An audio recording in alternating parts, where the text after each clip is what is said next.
Texas A&M. He's especially well known for his contribution to numerical software, and in particular SuiteSparse, which is software for numerical methods on sparse matrices. And he's received a very wide number, like a large number of awards and recognitions, and he's kind of unique in that he's a fellow of SIAM and also a fellow of ACM and of IEEE right now. But maybe for this audience, one of his biggest recognitions is actually his software is implemented in MATLAB. So whenever you use backslash, when you try to solve a linear system, AX equals B, and A is sparse. It's actually using Tim's software. So, but even if you haven't, or you don't use MATLAB every day, you're probably still benefiting from Tim's algorithms, because they have also been used in a large number of other software like circuit design and even Google Street View. And finally, Tim is also interested, or has done work in algorithmic art for, in particular, visualizing pieces of music using graph layout algorithms. And finally, just before Tim's talk, I just wanted to mention that in conversation, Tim mentioned that he's always very interested in learning of new applications and also adapting existing methods to new settings. So I think it will be extremely interesting, and I'm really looking forward to see how maybe some of us could also benefit from his knowledge. So, well, thank you. Thank you, Max, for the kind introduction. I'm really delighted to be here. I've had some really good chats with people about some of the solvers and some of the algorithms inside and what they can do for you. And so I'm always intrigued by finding new applications, and it's always exciting to find people using my codes in new and wonderful ways. And like, you can do that? That's crazy. I didn't know my code could do that.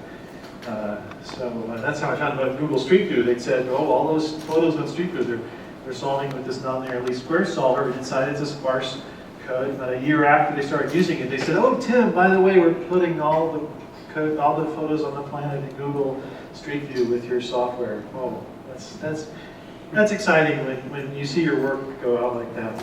So I tend to walk around a lot when I talk, and the podium sort of ends right in the middle. So if you find myself just suddenly disappearing, you'll you know why that will be. So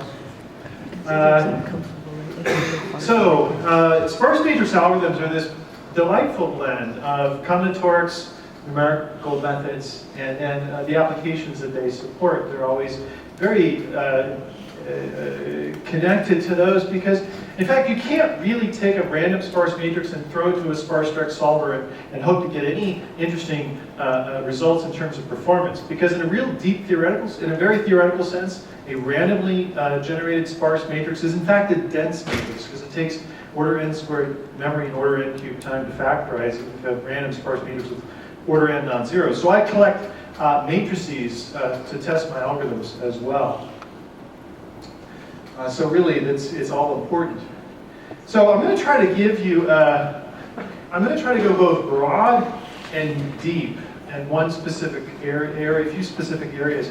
I want to go broad because I don't know what kinds of things you're interested in, what kind of problems you have, what kind of solvers you need, what kind of niche algorithms you need within those. So I want to give you sort of a kind of a soft overview of my algorithms, and also an overview of the software that I have that can solve those problems. And then I want to go deep in a few topics to kind of give you an appreciation for the kinds of algorithms and methods in mathematics that goes inside a sparse direct solver. So I'll be looking at that thread. The kinds of work I've done over the past 25 years now span the realm from theory, not a lot of theory, but a lot of algorithms and some proofs in there, to taking, I like to take those algorithms and not just write a prototype, but write a reliable, reproducible, I should have a little R by my talk, because you all have my codes, right? It's all there. I find this is a really critical way of publishing my algorithms, because there's really too many details in them to put in a paper. And if I just put out the paper and say, oh, here, go write your own, you know, I don't think you're interested in writing the approximately 120,000 lines of code that I've contributed to backslash. That one little character, my solvers alone is 120,000 lines of code. I asked the MathWorks once, how many lines of code are inside backslash? And they couldn't tell me. Not because it was a secret or proprietary, but they just couldn't count that high. They had no idea, because it was probably, I estimated probably about 250,000 lines of code inside that one little character. So there's a lot of things in there that just can't be written down in a paper. So the code itself is a publication mechanism. The code itself is peer-reviewed, in fact, just as a journal paper is. So some of the solvers I've got a specific solver for sparse LU factorization I'll talk about as the going deep into a particular algorithm. I'll look at a very interesting update-downdate problem. You factorize a matrix and then it undergoes a low-rank change. Think of a mesh and making a little change to that mesh and wanting to know the new system and the new factorization. Ordering methods, and then high-performance multi-frontal algorithms to exploit cache on machine or GPU. Some of my current work is in GPU-accelerated methods, Sparse LU, Cholesky, and QR factorization. This is in collaboration with NVIDIA and Jack McGarrett at Tennessee, and also Sajay Ramkat at University of Florida, my colleague back there. I'm also currently working on graph partitioning, and I've got ongoing work in a sparse SVD. So you want the SVD or all the singular values of a sparse matrix, I can give them to you very efficiently. The SVD itself, the left and right singular vectors are dense, but the singular values I can get by exploiting sparsity. So sparse matrix algorithms reside within this domain of combinatorial scientific computing, it's been called. So this is a domain that connects linear algebra, matrix computations, with graph algorithms and graph theory. And if you were to take, I don't know if you've seen the book, say, by Corbin, Lisus, and Rivas, the algorithms book, typically used in a graduate level analysis of algorithms course. I teach that course, not recently, but I've taught that course many times. And probably, I've estimated about 2/3 of that book is inside backslash, inside these sparse direct solvers. The different algorithms that are used relies on that breadth of background. And then the applications that all these methods support. And here's some of the places where my code is used: MATLAB, Mathematica, Octave, and R, and many other places. And the list is growing. So some of the particular impacts of the kinds of codes I do. So the kinds of things I do that I'll go down into deep is, well, the first one is just simply solving AX equals B. And that's kind of a boring little equation. Sometimes I'll tell my students, so what do I do all day in my research? Well, AX equals B. You look at me and, well, you've got to get a life, you know. Well, yeah, sometimes it's AX equals B. AX equals B. AX! No, all right, there's a lot more in there. Equals, oh, is it equal? Is it exactly equals? All right, there's a lot more inside that problem than just little b AX equals B. Also, sparsely squares problems with via-sparse QR factorization. I've got ways of computing, very accurate ways of computing rank, sparse null set bases, good pseudo-inverse solutions to singular matrices, a sparse SVD, as I mentioned.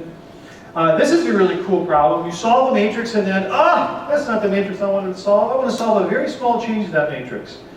You might have a mesh and then make a slight deformation to the mesh.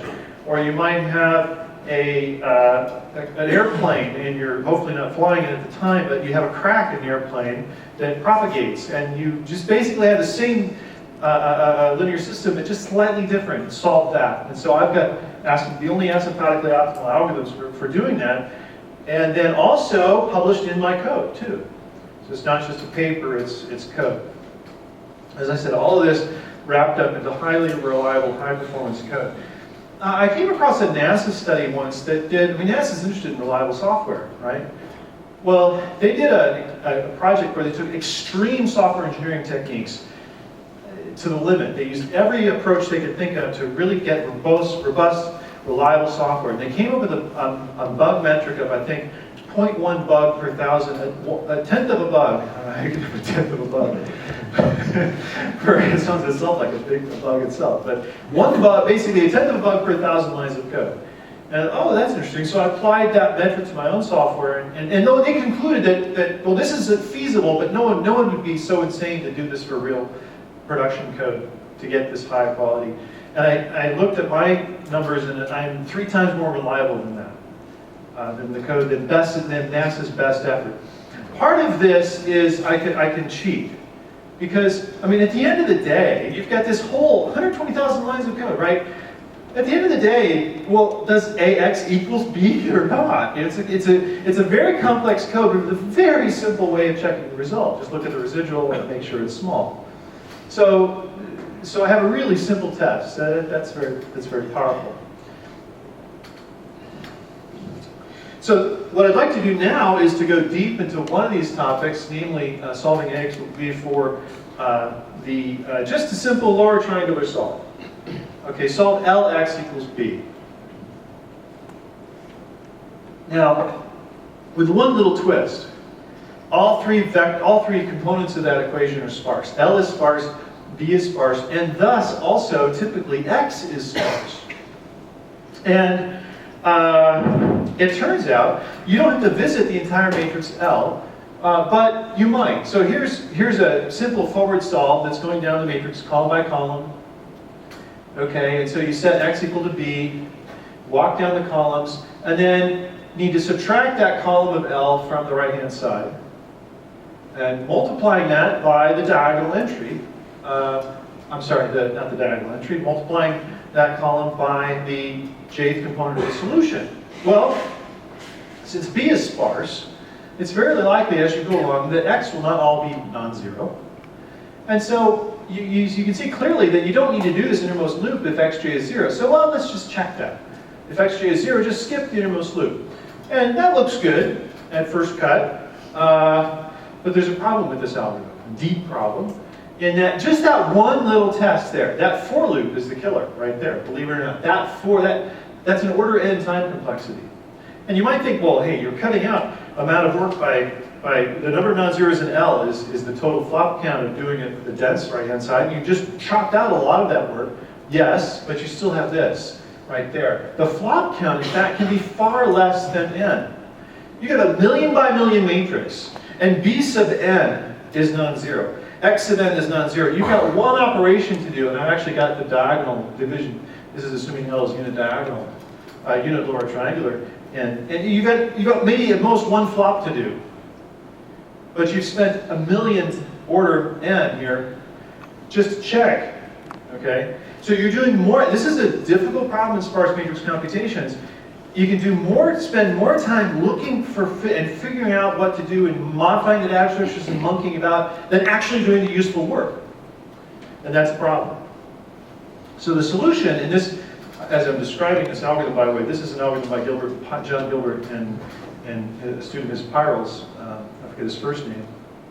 The problem is this outer loop, and so the solution is to assume this, you know the answer to the problem. Okay, let's suppose we know ahead of time what's the non-zero pattern of the solution, which is actually not known. But let's suppose we did know that. Well, then this would be easy. We could just iterate across that set of where the X will be non-zero. Magically, we know that. And then we have asymptotically optimal work, because this part right here is easy to do with the sparse data structure, the innermost loop. If that right there is the killer.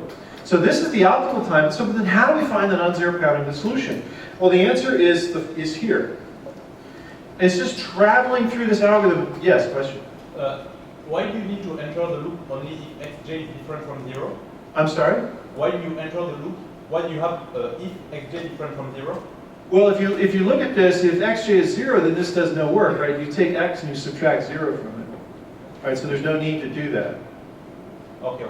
Yeah, so you can skip that operation. So you skip the work on that entire column of L.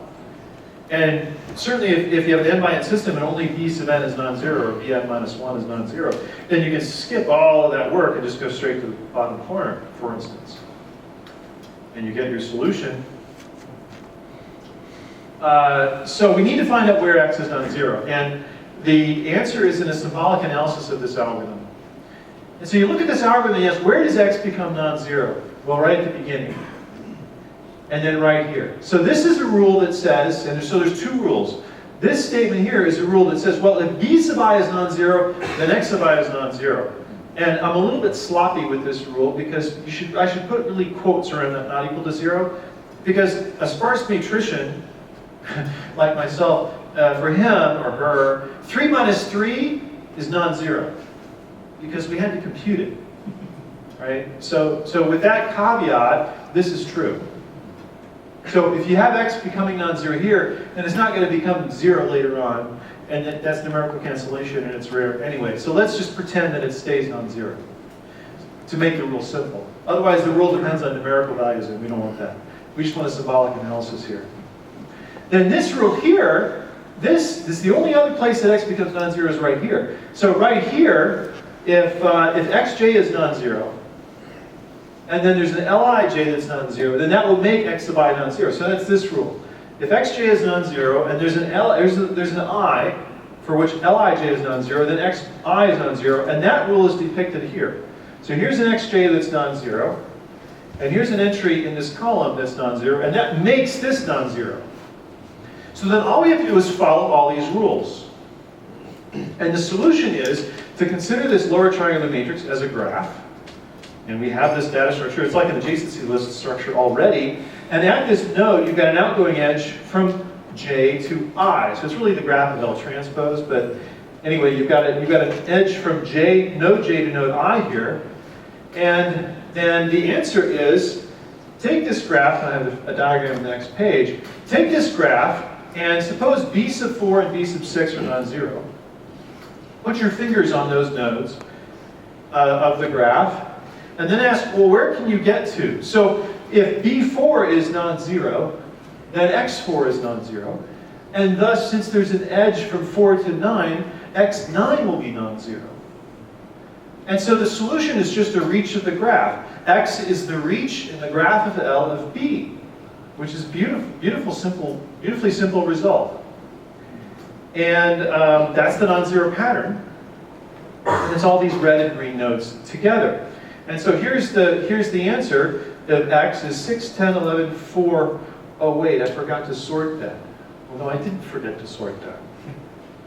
You might think that, oh, well, wait, the algorithm says start at the top, go down to the bottom. But you don't have to do it in that order. You don't have to actually sort this in a strictly ascending order.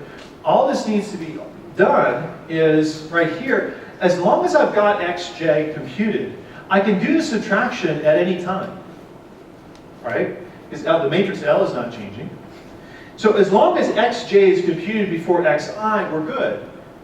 So that just means here that x4 has to be computed before x9. x9 must be computed before we try to do any updates to x12, and so on. So this is what we need then, is a topological ordering of these nodes that are marked, that satisfies all the edge dependencies. And the beautiful thing is the depth first search naturally produces a topological ordering. And the depth first search is not time proportional to the whole graph, but a depth first search starting at these two green nodes is time proportional to the number of edges traversed in the graph. But each edge in the graph corresponds to exactly one firing of this rule, which exactly is one iteration of this innermost loop, which is 2 flops. So the graph traversal defined x is order flop count. And now, suddenly, we have a problem with the pre-analysis phase is order flop count, the triangular solve is order flop count, the total time is order flops, and we have our optimal algorithm. Now, you might think, well, who cares? It's such an odd problem, right? Why do we need a sparse triangular solve? Well, there are cases where you want this. I'll explain in a few other cases later. But one really important place where this can be done is this can be used as the kernel for an LU factorization. And once it's used there, then you get a LU factorization that takes time proportional to the flop count. And here, this is it. This is a MATLAB prototype of, or a MATLAB description of it. You can do an LU factorization starting with L and U being identity, And it's called a left-looking method because the kth step of the factorization, the kth column of L and U are computed right here. Using the gray part, so that's why I put this in gray. This is the part that's read in but not modified. This is the part that's computed. And the way this is done is we take the kth column of the A matrix and do a sparse triangular solve on the sort of lower trapezoidal L that's already been computed. The lower right portion is identity. Do a sparse triangular solve. How do we do that? Oh, we just did it. So we know how to do this optimally. Then the rest is just take the solution vector, the first k components of that, it's a sparse vector, but the first components in rows 1 through k is the column of the matrix U, and the rest of it is the column of L but divided by the pivot. And the beautiful thing about this algorithm is you don't actually have to pick xk as the pivot. You now have this whole column. You can go this sparse column x, you can go down and pick the largest value. You can do partial pivoting. And then you can put that on the diagonal and get a partial pivoting factorization. And it becomes a kind of a game, literally a game, in that to factorize this matrix in a good way, because you'd like to also get a fill reducing ordering. So you don't want to just pick partial pivoting arbitrarily, necessarily, but what you'd like to do is also reduce fill. The pivoting needs to reduce the fill in as well, because depending on how you choose the fill in, the matrix can take a huge amount of time in memory to factorize or not. Finding an optimal permutation for reducing the fill in of a matrix in a factorization like this is an NP-hard problem. But the game is like this. I can find a Q. This is the NP-hard problem. But if we can try to find a Q that that limits the worst case damage that partial pivoting with arbitrary row permutations can do in terms of fill in and flop count to the matrix. So that's the game. We choose Q to limit the worst play that P can make. This algorithm here is used in several, and my implementation of this method is used in several academic and government lab and commercial circuit simulation packages, because circuit simulation matrices are extremely sparse and remain that way. They're very tree-like in their graph structure, and they like this method. They work well with it. The method, this is now KLU, also exploits, has a permutation to block triangular form in which you can then factor just the triangular blocks and save a lot of work. And that's really important for circuits, because it turns out that voltage and current sources tend to be very dense rows or very dense columns. But they're coupled with very small triangular blocks. When you do the block factorization, you only have to factor the diagonal blocks. You don't have to factor the off-diagonal blocks. So you throw away all these dense rows. And that's really, really good, because those can cause catastrophic fill-in. But it's all based on this very simple graph traversal. Another interesting niche sort of problem that is having more and more use is the update downdate problem. I call it that. I mean, it's been looked at before. I've also, I had the unfortunate experience of calling it an incremental method. So you have a matrix and it undergoes an incremental change, and then you solve the new system. I had the unfortunate experience of using the word incremental in a grant proposal, and the reviews came back, well, this is just incremental research. And one guy said, well, they say it's incremental, but it's really good. So then we got rejected. We submitted it next year. We banished the word incremental from there. We just used update downdate instead, and it went through just fine. So you're given a Cholesky factorization. You can do this also for LU or QR. A undergoes a low rank change of this form. So either add or subtract, say W times W transpose, where W is a column, sparse column, or perhaps a sparse matrix that has K columns, and it's probably a rank K. WW transpose is typically then of rank K, so it's called rank K update downdate. And then you want to get the new factorization. And this arises, this was motivated for us by my colleague Bill Hager. This is the work I've done with him on in an optimization, a dual active set optimization method for linear programming. So it's an active set. As columns come and go from the active set, you're going to maintain this Cholesky factorization. But it's also, we also found use for it in crack propagation, in robotics, which is, I'll explain this problem a little bit later in another slide. You have a least squares problem, and you have a new row that's added to the matrix. So you've got the QR factorization of what you have so far, and you want to add a new row. Other thing that's really cool is, I think I have, let's see, is short circuit power analysis. So you have transistors, millions of transistors on a VLSI circuit, and before you send this off to fabrication, you want to know, do you have enough short circuit protection? So you've got hundreds of pins on this chip, and you want to short each of them together pairwise, so it's n k squared of k pins, it's k squared or k squared work. And then once you do that, you have you have a slight change to the matrix, and it's only resistive matrix, so the matrix is positive, symmetric and positive definite, resistive circuit, I'm sorry. And what you want to do is, you don't actually care about the whole current throughout the whole matrix, throughout the whole circuit. All you really care about is the circuit is the current, I'm sorry, right at this point. And so this turns out to be doable with a sparse triangular solve where this of AX equals B, not just LX equals B, both the forward and back solve, where only one component of the solution is wanted, is desired. And I did this as a consulting effort for a commercial cab company, and when I applied these kinds of methods to this problem, it cut the work down. Instead of the work to solve the system proportional to the number of entries in the factor, it was proportional to the number of entries that were actually required. Yeah, the flop count that was actually required to be done. So it cut the work down drastically, asymptotically, in practice by a factor of 10 or 100 or 1,000. And their entire commercial package, they were spending half the time of this package, in this big application, just solving these linear systems, in this forward back solve. So in a week's consulting effort, I cut this huge commercial package, the time in half, just like that, with using these methods. So they were pretty excited about that. And so these kinds of problems come up in very specific kind of niche areas, but when they come up, it's really powerful to exploit them. And so here's how this update downdate works.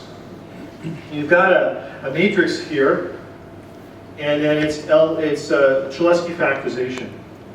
And then what happens is, suppose you have it undergoes a low rank change, and the low rank change has, let's not change the non-zero pattern, because I can do that, but that makes this a little more complicated.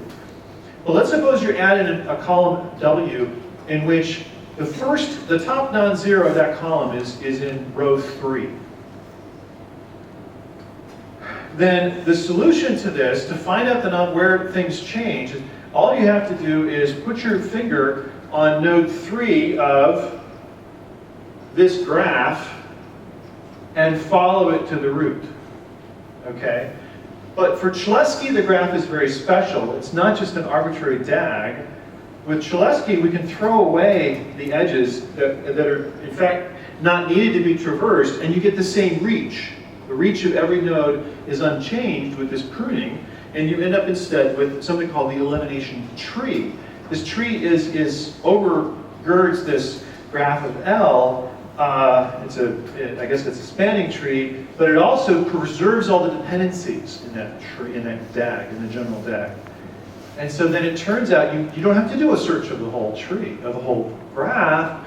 All you have to do is search the tree. And if only one column is being modified, and that first non-zero is in that particular column, row 3, then it turns out that the solution is just a single path in that tree, which is now very easy to find. And this tree is given by the following. If you look at the matrix L, the elimination tree is given by the first off-diagonal entry of every column. So the parent of 1 is 6. The parent of 2 is 3. The parent of 3 is 8, as you see here. The parent is 8 is 10, and so forth.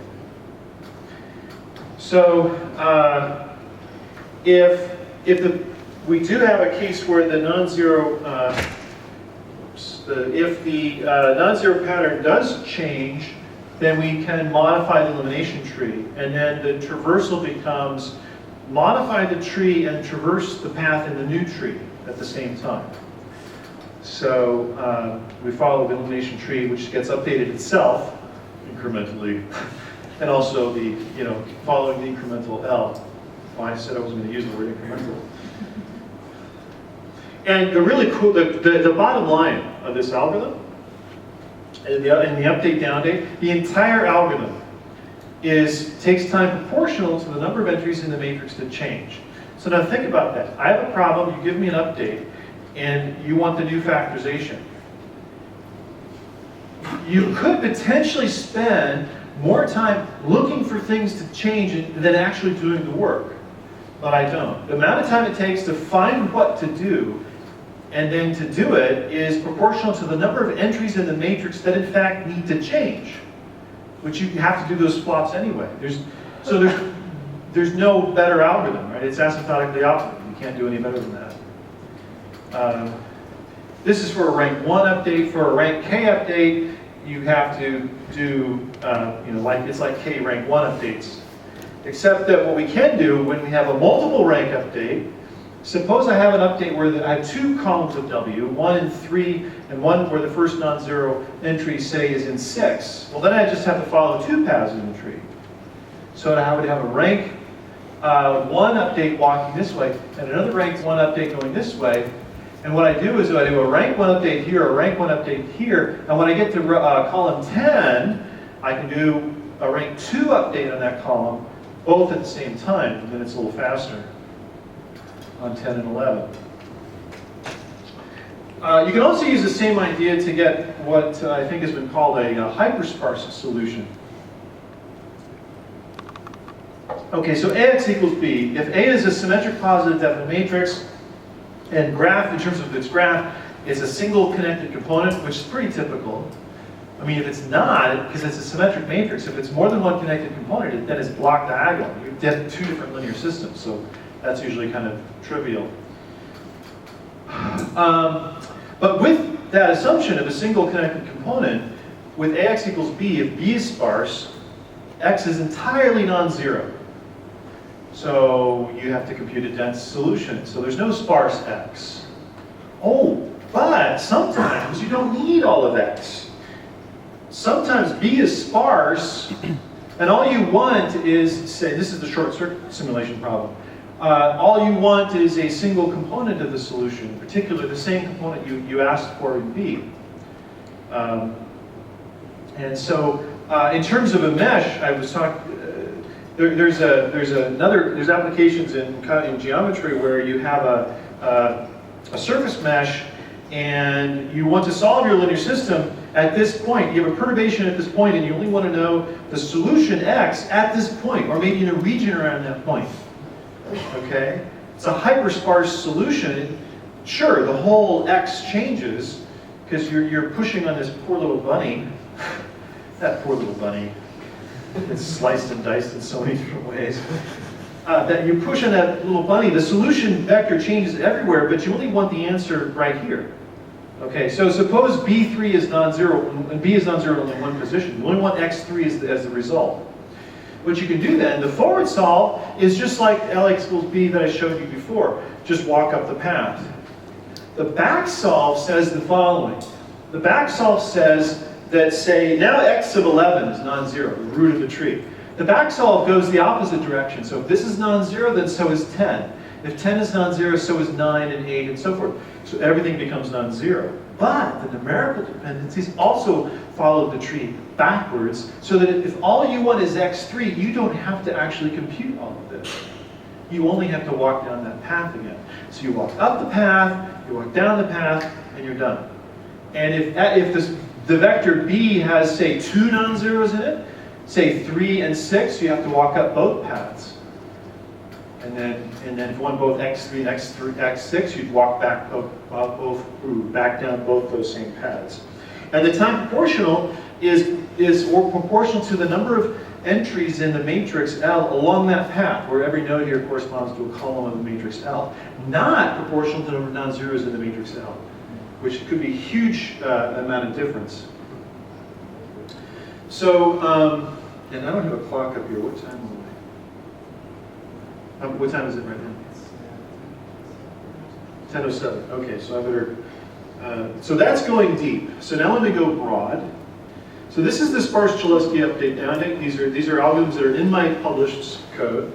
And what's crazy about the update downdate is I can roughly do about typically in our application, we can do about a rank 5 update downdate to L faster than you can do a forward back solve with a dense right-hand side. It's that fast. You can actually change the matrix L faster, asymptotically faster, and faster in practice than just a plain old forward back solve, which we know already is usually a very fast thing. And this is the one application maintains this Cholesky factorization of a basis matrix, and we update downdate this as the basis changes. There's a problem in robotics that uses, there's called the incremental ISAM, or maybe it's ISLAM, incremental simultaneous localization and mapping, where robots moving around taking pictures, and you probably know this about this problem more than I do, but you want to create a 3D map of your surroundings based on these measurements, and the robot moves and it takes one additional picture, or makes one additional observation, or finds one new landmark. And so this is an incremental problem. Oops, incremental. They use the word incremental, why not?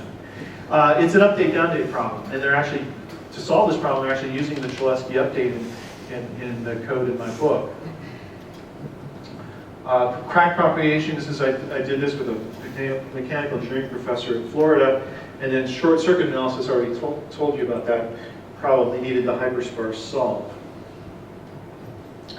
So other methods of factorizing these methods, so far, the algorithms are very irregular in that they use operations called gather scatter. If you look at the code, it's a doubly indexed, it's A of P of I, say. So it's a doubly indexed sub-reference of a data structure. And that leads to very irregular memory access, which is not good. And regular memory access is important because there's no such thing as RAM. RAM in a theoretical sense doesn't exist. So we'd like to exploit locality because we live in a 3D world with 1D of time. So we need to exploit cache to come up with asymptotically optimal algorithms that work in that physical domain. And one of those methods that does this is the multi-frontal method. So in this method, what's exploited here are dense submatrices or cliques that arise during the factorization. So imagine Gaussian elimination where you say take the first row of this matrix and take the first column of this matrix and do one step of outer product LU factorization, Gaussian elimination, on this matrix. You have to zero these two terms out, and in doing so, you just touch those two entries. So if this matrix, if those non-zeros were not present right here and here, they would now be. And that first row of the matrix is simply the adjacency of node 1 in the graph. And so what's happening then, in terms of Gaussian elimination, becomes a graph elimination in which you grab node 1 of the graph, and then you take its neighbors and induce a clique on those nodes. Add edges to the neighbors until they become a clique, and then repeat. Well, that clique is a dense submatrix. That dense submatrix means that, we can do one step of dense little LU factorization inside a dense, in this case, 3x3 matrix. And that 2x2 Schur complement does not have to be splattered back into this big, ugly matrix. We can keep that here and just add it to the parent in the elimination tree, which is itself a clique. So now the elimination tree becomes a tree where every node is now a clique. And we can also do things like, well, hey, node 7 and node 9 have the same non-zero pattern. We can glue them together. They both update the same clique. So let's just make one clique to hold both of them, one frontal matrix to hold both. And so with this data structure, an approach, you can use dense matrix computations inside these, and the irregular work is only here. Like, for instance, this update here, these red 4 dots have to be added to these green dots here. That's still a little bit irregular, but the whole thing becomes much more efficient. What I did, this is the LU in backslash, is I broke the assumption, that's what we like to do in computer science and math, right? You break the assumption that the matrix has to be symmetric, and in that case, you get things like this. You get a pivot row and a pivot column, which are different in non-zero pattern. And then that gives you dense rectangular frontal matrices, which would correspond to a clique and a bipartite, like a bipartite clique, where all the column nodes are connected to all the row nodes. And then the assembly process does not necessarily go from child to parent, but may have to go from child to ancestor of the tree. So it gets a little more complicated. And then these frontal matrices here may be larger because depending on the pivot choice. So for example, this step right here, the second frontal matrix would be 3 by 2. I'm sorry, 2 by 3. But if I have to pick this as the pivot because this diamond tree is too small, then the frontal matrix has to have this column as well, column 8. So there's an upper bound then on the fronts that has to be constructed. So that's UnfPack. It's in backslash. And it's used in many commercial CAD tools, Mathematica, and Octave. Sparse QR factorization. I've got a multi-frontal method for this. It has rectangular fronts like UnfPack, but a simpler frontal matrix assembly. I've got both multi-core parallelism. I've also got now GPU implementation. I need to take that word in. Well, it's still in progress, but we actually have code that you can use and download. It's Sparse QR MATLAB. MATLAB is not yet using GPU acceleration. And we have a communication avoiding algorithm to do the QR, or the dense matrix, and GPU kernels to factorize this. We're getting very nice performance on the GPU. And how this works is we have this tree again of different fronts of different sizes. It's sort of a cartoon. And we then break these into kernel launches. So this large frontal matrix may be factored with multiple kernel launches. So we walk up this larger tree. And to do that, this is what the bucket scheduler does. So here's a frontal matrix where each of these are, say, a 32 by 32 tile of my frontal matrix. And what I'd like to do is give the GPU several independent tasks to do. So 3 SMs on the GPU could be doing 3 different things independently without having to talk to each other. And in particular, this GPU can factor this piece and set that to 0, except for the diagonal. And another SM on the GPU can be factoring this, and another one can factor this. And then when they're done, those updates have to be applied to the right, the red, the purple, and the green. But at the same time, there's these 2 leftover pieces, which another task can be given to factorize these 2 to 0 that out. And once that's done, the cyan has to be applied to the right. And then at the same time, other parts of the matrix can be factorized. And we walk up the tree, and we get this. And it looks very irregular, but it's very predictable. And we're getting some very nice performance on the GPU, up to close to 500 gigaflops in our householder kernels that we're working on right now. And we're getting a typical speed up of 5 to 10 over the CPU algorithm. What am I doing on time? I'm sorry? Okay. Here's performance over many matrices. We also have a supernodal Sparse Cholesky. This is in collaboration with NVIDIA. We're getting on, this algorithm uses both the GPU and the CPU. And here we're using 4 K40 GPUs and the CPU as well. The QR factorization algorithm only uses the GPU. And on this large 3D finite element simulation matrix, we're getting very close to 1.8 gigaflops on 4 GPUs and the CPU, multi-core CPU, which is a very exciting figure. This is a single shared memory node, single dual socket 24 core, I think, CPU and 4 GPUs. So there's sort of all of the different things I've got. I've got different ordering methods, which I've not described, minimum degree, I've got interface to metis to get nested dissection rings. I've got the Cholesky package has the Cholesky factorization and also this update downdate. And the code for GPU is there as well. I've got a multi-frontal QR that works also on the GPU. UmpPack is a multi-frontal LU factorization. KLU is the circuit simulation solver. It's also very good for very sparse matrices.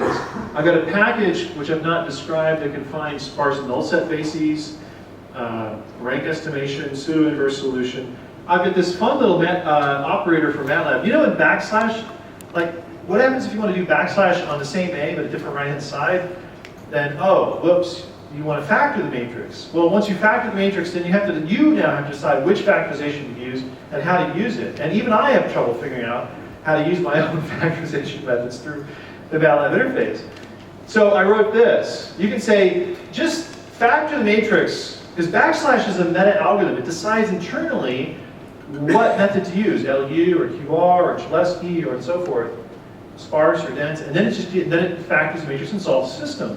But all of that beautiful meta algorithm is not available to the MATLAB user to reuse, but this is. So this gives you an opaque object that says, just factor it and don't tell me how you factored it. And this then is an object which is backslash is overloaded to say, oh, yeah, take that factorization, whatever it is LU or QR, and then solve it for me. I don't care how you do it, just solve it. And that's all you have to write in MATLAB. And you can also write this. I have a function called inverse. Now, never invert a sparse matrix, because the inverse of a sparse matrix is all non-zero. That's horrible. This is not actually computing the inverse. This is factoring the matrix, and then it's an operator that says, oh, asterisk gets overloaded, and this is the inverse, so star and backslash are reversed. And so we're not multiplying by the inverse, we're doing this. And so it just factors and solves. So there's no inverse. But it looks like, mathematically, multiplication by the inverse, but it does the right thing numerically. I've got the sparse matrix structure, which I'll describe in a second. I've got the code in my book, which is a very terse piece of code that does these various things. I've got it's also possible to compute entries of the inverse. Sometimes you want that. Sometimes you want to do covariance. You want to find, say, give me the inverse. Give me these specific entries of the inverse, say on the diagonal. We can do that without having to compute all of them, because they're all non-zero. And I have code for that. Many different matrix operators and sparse SVD. 9 collected algorithms of the ACM with all these different codes. And all of these packages have MATLAB interfaces. Of course, the simplest one is just backslash for all of that. So to summarize, these are some of the things that I've been doing and some of the impact. What I'd like to do, how much time do I have left? About now, okay, is to show you a little bit of fun about some of the things I've done to take sparse matrices. So you can take a sparse matrix, it's a graph, and what we do with these benchmark problems is we like to understand the structure of these non-zero patterns. So we use a force-directed graph visualization tool called GraphViz that Yifan Hu developed when it was at AT&T to draw these matrices. And this is one of them. This is the linear programming matrix. And it appeared in fastcompany.com in an article, Geeky Science Problems Double as Works of Art. Well, sparse matrices are a lot prettier than they sound, which is a little byline. I use it on my webpage now. Well, I was contacted by, this drew the interest of an ad agency in London. They saw this and said, oh, that's cool. Can you do it for music? Music? What? This is matrices. What are you talking about? So I thought about it for about 30 seconds, and I thought, well, gee, I know how to do Fourier transforms, and I can discretize it, and then I could take each note. And what they wanted is a drawing of the whole piece of music. That's what this is. It's an entire piece of music rendered all at once. And so what I do is I do here's a rattle here, isn't that terrible?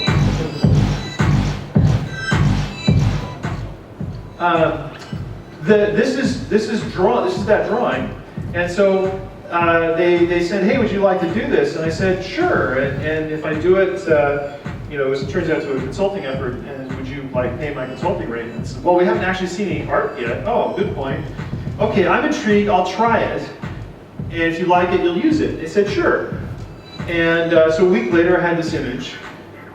And then a few weeks later from that, it was on billboards all over London.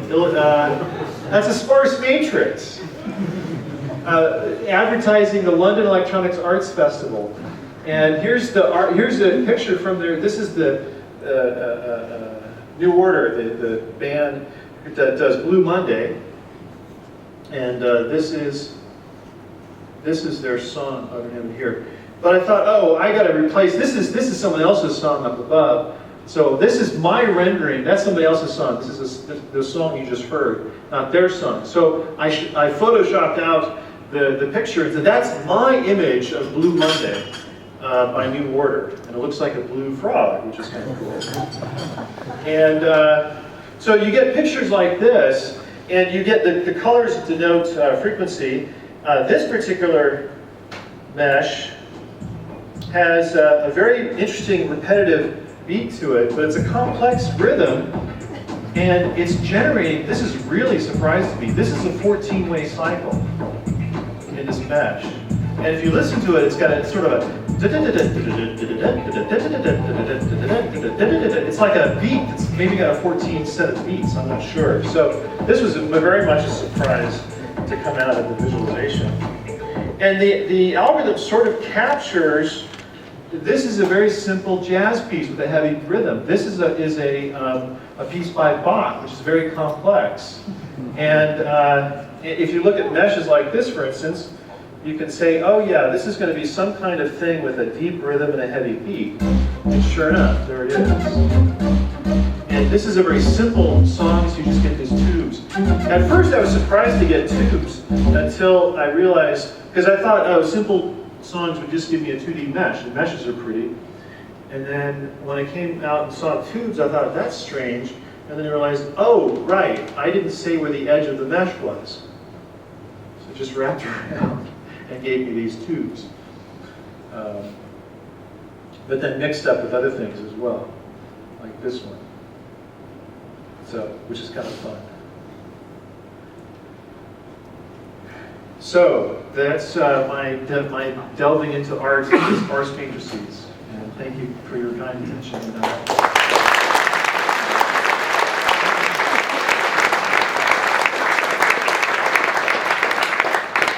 I take any questions? We have time for a few questions. Yes.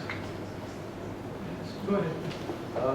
So in the context of low-rank updates. The low-rank update, yes? I can repeat the question. Yeah, good. So we're often dealing with problems like generalized eigenvalue problems. Generalized eigenvalue problems, We okay. have mass matrices, we have non-uniform triangulations.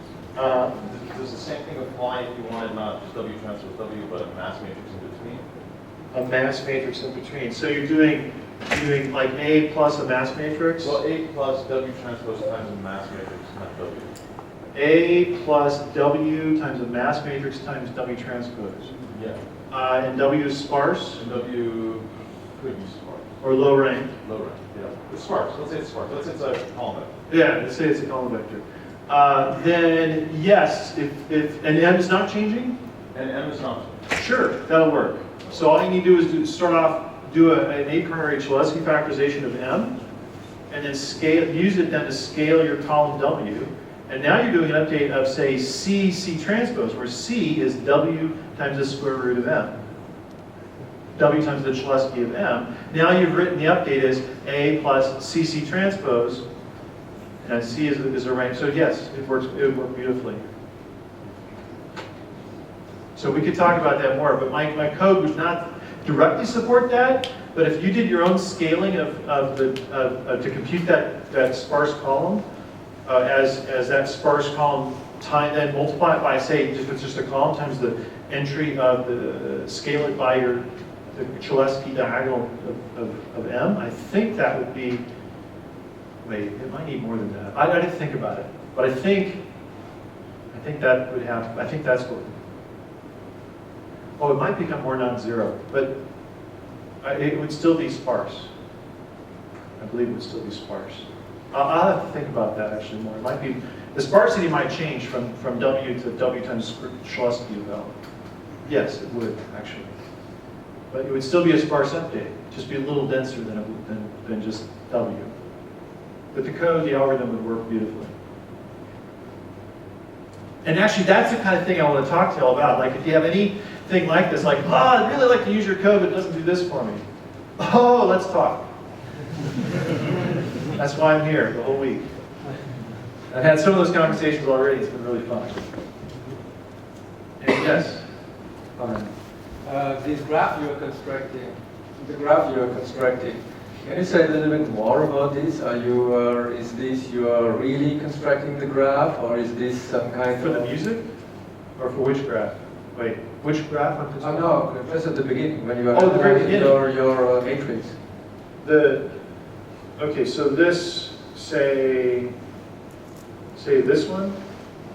Yeah, this one, which we have on the side. Is this somehow implicitly given in terms of some other matrices, or Okay, how so do you code this? typically, okay, that's a very good question. Typically what will happen is if I'm in the middle of solving this problem, and I have an L already, lower triangular matrix, these lower triangular matrix will typically have already come from an LU or a Cholesky factorization. And so I'll have an input matrix that someone has given me, and then I factor it, and then I would do this on it if I need the sparse forward solve, say. So I would build this graph based upon a factorization of some sparse matrix that's given to me, which could be anything. And the thing about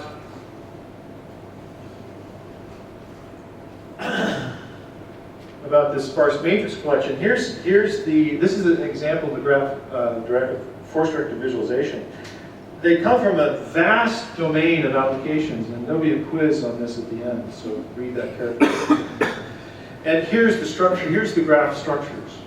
There are all sorts of things. There's a simple 3D cube, there's a circuit simulation matrix, this really ugly fuzzy thing like, where's one? Got one here somewhere. Yeah, like this, right here.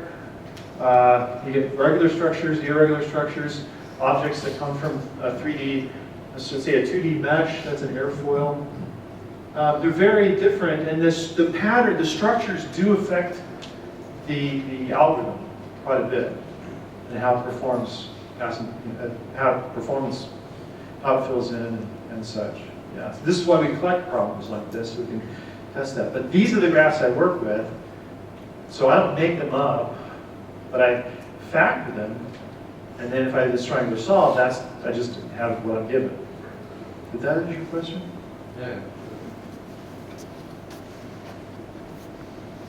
Yes. Can you talk a little bit about how things changed when you started implementing your code on GPUs? Did you have to completely rethink some things, throw away a bunch of stuff, develop new skills, harder to make it portable, and on and on and on? Basically all of that. It's a nightmare. Part of the difficulty with programming on a GPU is that GPUs really do not like irregular memory access. Okay. So when you look at, if you look inside the code,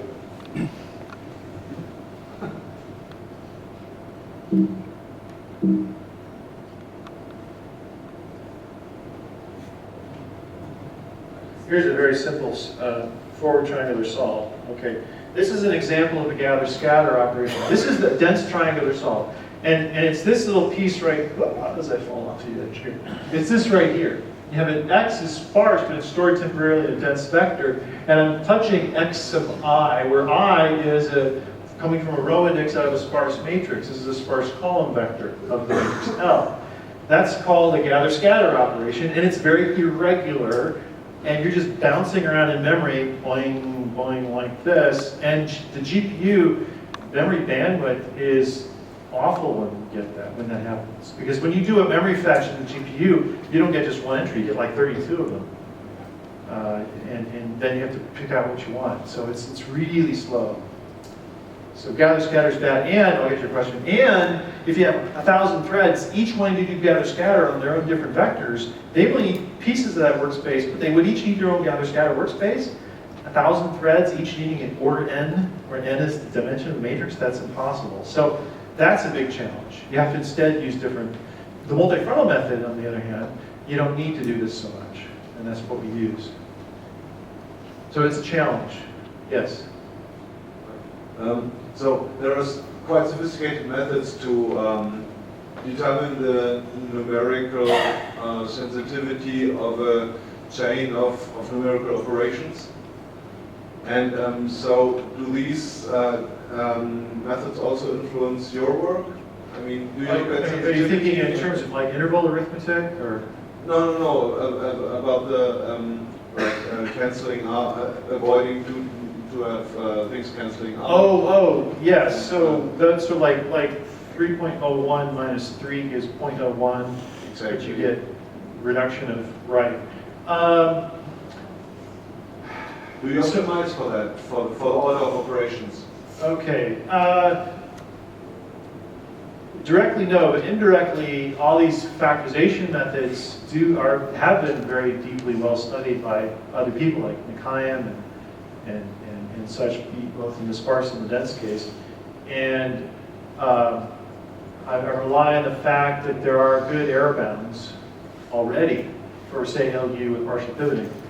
I also rely, there's a paper, I implemented my own version of this code, the paper by Ariely, Duff, and Reed, I think. Ariely and Duff for sure. And it's called solving forward back solve with sparse backward error analysis. So the algorithm itself figures out, as you're doing the forward back solve, figures out a bound on the error. And then if that error is bad, it can do 1 or 2 steps. It does iterative refinement until that error bound goes small enough. And that's actually inside backslash. So when you do backslash, you get that. So it's doing that. And so yes, it's not doing individually, but it's using these bounds, and it is computing bounds, and then it's deciding whether or not it needs to do iterative refinement. Yes? Which of the problems can you solve out of core? Which other problems can I solve out of core? Me personally, or just in general? With your software. With my software specifically, none of them. I don't have any out-of-core solvers. Okay. If you want an out-of-core solver, then I can point you to people who have written them, like Ian Duff's group in Rutherford Appleton Lab near Oxford. They've got a lot of out-of-core solvers, a lot of work on that. And then Patrick Gamistoy at NSET in Toulouse.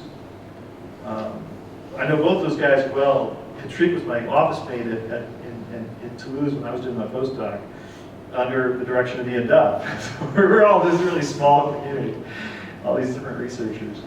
And then I think Sherry Lee has some out-of-core algorithms. And there's others. I think Sivan Toledo in Tel Aviv has some he's got some out-of-core solvers you can use. So I'd point you in those directions, but I haven't written any out-of-core solvers. But there is work out there, yeah. Any other questions? Well, as I said, I'm available here. Please come and talk to me. So thank you again.